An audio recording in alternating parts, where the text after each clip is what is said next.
তো বন্ধুরা দেখো আজকে একটা নতুন ভিডিও নিয়ে চলে এসেছি, গোটা চচ্চড়ির ভিডিও। দেখো সব গোটা গোটা কাটা হচ্ছে এখানে।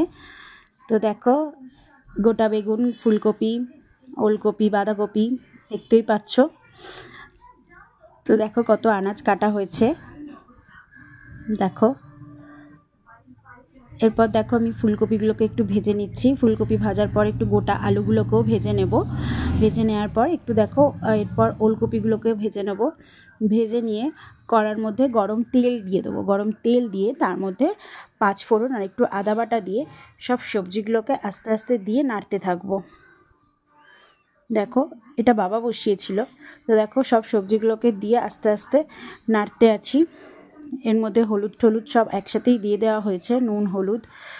এই যে দেখো এর মধ্যে নুন হলুদ সব দিয়ে দেওয়া হয়েছে। এত কড়ার মধ্যে সবজি দিয়েছে যে নাড়াই যাচ্ছে না। তারপরে আস্তে আস্তে ঢাকা চাপা দিয়ে এভাবেই রান্নাটা হয়ে গেছে। তো দেখো এই যে পুরো রেডি হয়ে গেছে রান্নাটা। আমি পুরো ভিডিওটা তোমাদের সাথে শেয়ার করলাম না যাতে বড় হয়ে যায়। তো দেখো কেমন লাগলো তোমাদের বলো।